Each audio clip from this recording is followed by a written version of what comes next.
मैंने आपसे आपको उदाहरण दिया था कि अमेरिका में कितना भयंकर क्राइसिस हो गया है, ठीक है ना, खेती में। मैंने आपको बताया कि वहां आत्महत्याएं बढ़ रही हैं। बल्कि एक मैं किस्सा अपने व्यूअर्स से मैं शेयर करना चाहूंगा कि जी मुझे जी। याद 12-15 साल पहले की बात है, ये कोई मुझे याद एग्जैक्ट ईयर याद नहीं है।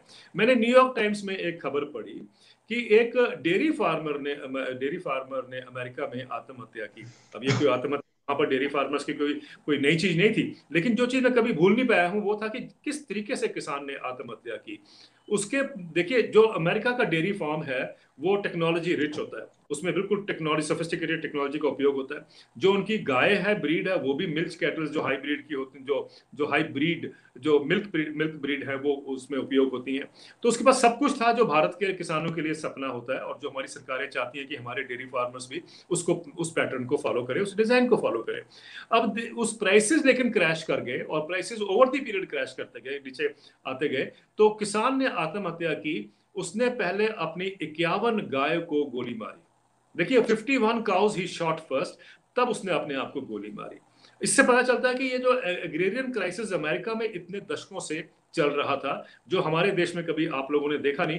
पता नहीं क्यों, मुझे समझ नहीं आता कि जबकि वहां पर जितने मैगजीन हैं या अखबारें हैं, उन्होंने कवर स्टोरीज उसके ऊपर की हैं, लेकिन हमारे देश के इकोनॉमिस्ट ने कभी उसका नोट नहीं चर्चा किया नहीं या की। उसकी बात नहीं की, चर्चा नहीं की। खैर एनीवे, अब मैं ये कहना चाहता हूं कि इतनी टेक्नोलॉजी रिच होने के बावजूद भी अगर छोटे किसान वहां खेती से बाहर निकल गए हैं और उनको इनकम नहीं मिली है, कारण तो मुख्यतः यही है ना कि उनको इनकम नहीं मिली क्योंकि बाजार में भाव जो है वो गिरते गए, गिरते गए, गिरते गए। और यही कारण है अरविंद जी, कि अगर हम डेयरी फार्म सेक्टर को ही देख लें तो अमेरिका में 1970 के पीरियड में 90, उससे लेके अभी तक हम देखें तो 93% डेयरी फार्म्स जो हैं अमेरिका के, शट वो डाउन हो गया। बंद। लेकिन उसके बावजूद भी दूध की पैदावार बढ़ती जा रही है। भारत में भी ऐसा ही होगा, मैं एक्सपेक्ट करता हूं भारत में भी ऐसा होगा, क्योंकि हमारे छोटे किसान निकल जाएंगे लेकिन पैदावार बढ़ती जाएगी, क्योंकि बड़े कॉर्पोरेट्स आ जाएंगे उसमें। और वहां भी अमेरिका में ये हुआ कि बड़ी कॉर्पोरेट्स जो हैं, बड़े बड़े मेगा डेयरी फार्म, 5,000 गाय, 8,000 गाय, 7,000 गाय, वो डेयरी फार्म खुल गए हैं। दूध की प्रोडक्शन बढ़ गई है और प्राइसेस क्रैश कर गए हैं। और अब देखिए, अमेरिका पूरी कोशिश कर रहा है कि डब्ल्यूटीओ का उपयोग करके या ट्रेड की नीतियों का भारत में घुस उपयोग, जाए वो। वो मार्केट ढूंढ रहे हैं। अब इंडिया के ऊपर प्रेशर है कि आप अपने डेयरी सेक्टर को खोलिए। कनाडा के डेयरी सेक्टर को उन्होंने ऑलरेडी खोल दिया है। उसके करके क्या हुआ, कनाडा में आज क्राइसिस है, क्योंकि वहां के किसान कह रहे हैं कि हमें बचाइए, या तो हमें सब्सिडी दीजिए या ड्यूटीज को बढ़ाइए। तो ये एक दूसरे देश में ये मार पड़ती है। ये ट्रेड रजीम को हमें समझना है कि एक किसान को दूसरे किसान, मतलब एक देश के किसान को दूसरे देश के किसान के साथ भिड़ा दिया गया है। क्योंकि जहां पर मार पड़ती है, जहां पर उनको सस्ता दूध आता है, तो वो किसान तो अपने रोष प्रकट करेंगे ही, वो चाहेंगे कि उनका लाइवलीहुड बचा रहे। तो ये जब तक हम नीतियों को नहीं समझेंगे, तो किसान ये भोला वाला किसान गांव में बैठा, वो ये नहीं जान सकता कि ये क्या कारण है कि लोग, कि जो दिल्ली के बॉर्डर्स के पास इतना मैसिव प्रोटेस्ट या डेमोन्स्ट्रेशन हम देख रहे हैं, या जिसको हम फार्म मूवमेंट कहते हैं, क्योंकि हमारे देश में ऐसी फार्म मूवमेंट हमने कभी पहले नहीं देखी है। तो उसको वो क्यों है लोग, तो ये लोग बेवकूफ नहीं है, ये लोग अनपढ़ नहीं है, गवार नहीं है, ये सब बारीकियां समझते हैं। और मैं तो हैरान हूं कि वो बारीकियां आप और हमसे भी ज्यादा समझते हैं, और वो जानते हैं कि उनके लाइवलीहुड को या उनके फ्यूचर को कहां पर खतरा है। तो ये हमें जानना बहुत जरूरी है।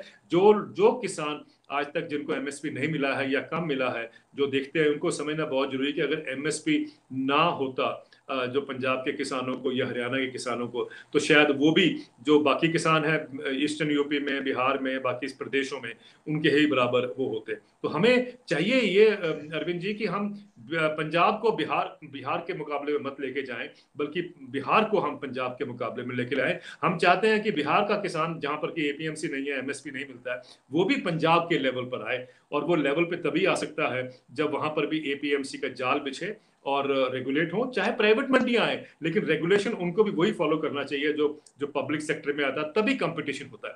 ये नहीं होता कि आपने एक जगह तो टैक्स लगा जी। दिए एपीएमसी के मंडी के अंदर, और बाहर कहा है कि आपको पूरी खुली छूट है कि आप जो भी खरीदिए आपको कोई टैक्स नहीं देना होगा, तो वो कंपटीशन नहीं हुआ ना।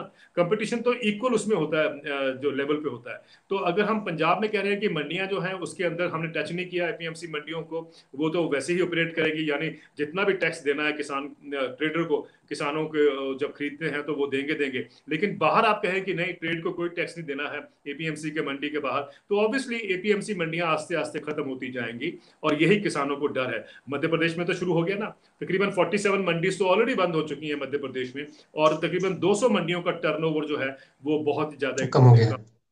कम पे आ गया। सर तो ये क्योंकि मंडियों की बात चल गई है तो मैं पूछ लेता हूं कि सरकार ने जो अपने संशोधन की जो बात की थी कि जिसपे वो जो प्रस्ताव था उनका, उन्होंने कहा कि हम दोनों तरफ टैक्स लगाएंगे, और जो मंडी है वहां भी टैक्स रहेगा, और जो बाहर है जिसकी किसानों को डर था वो भी रहेगा। अभी एपीएमसी को लेके भी उन्होंने कहा कि हम ई नाम से उनको जोड़ रहे हैं, इलेक्ट्रॉनिक से जोड़ेंगे। तो थोड़ी सी बात यहाँ पे क्या सरकार ने पहल की है उसको समझने की, जो डर है किसानों का, हम लोगों का? देखिए, अभी तो हमने जो लोगों ने सवाल पूछा था आपके व्यूअर्स ने कि जी। solution क्या है, अभी हम उस पर हल नहीं कैसे? पहुंचे। हम्म। मुझे लगता है पहले हम ये सारे इश्यूज को हाँ पैच, बिल्कुल बिल्कुल। बहुत जरूरी है, तब सोल्यूशन पे आते हैं। जो जी। आपका सवाल है कि एपी ई नैम मंडियां हैं या सरकार ने ये कहा, देखिए कोई किसी को ऑब्जेक्शन नहीं होगी अगर हम प्राइवेट मंडियों को वेलकम करें, प्राइवेट मंडियों को वेलकम करें, चाहे वो बिहार में हो चाहे वो पंजाब में हो, किसी को दिक्कत नहीं है। लेकिन एक चीज हमें सोचनी है कि प्रावधान वही हो, जो जिस प्रावधान में एपीएमसी रेगुलेटेड मंडी ऑपरेट करती है, उसी प्रावधान के तहत वो है जो प्राइवेट मंडी ऑपरेट करे, किसी को दिक्कत नहीं है। दूसरी बात मेरी एक और सुनिए कि पंजाब में तो बहुत व्यापक नेटवर्क फैला हुआ है मंडियों का, हरियाणा में भी बहुत बड़ा नेटवर्क है, जाल है फैला हुआ है। पंजाब में तो आप जानते हैं, हरियाणा में भी आपने देखा सुना है कि मंडियों के और गांव के बीच में लिंक रोड्स भी बनाए गए हैं, इतने सालों से जो इन्वेस्टमेंट हुआ है, तो विलेज लिंक रोड्स का बहुत बड़ा जाल है पंजाब में। कुछ स्टडीज कहती हैं कि तकरीबन 35,000 किलोमीटर की ग्रामीण सड़कें हैं पंजाब में, और वो जो लिंक है वो बहुत बड़ा एक मतलब रोबस्ट जिसको कहते हैं नेटवर्क एपीएमसी मंडीज का और सड़कों का वहां बना हुआ है, जाल बिछा हुआ है। तो यहाँ पर तो जरूरत नहीं है पंजाब की प्राइवेट मंडियों की पर, लेकिन जहां जरूरत है मुझे समझ नहीं आता कि वहां क्यों नहीं जाते प्राइवेट सेक्टर जो मंडियां बनाने के लिए।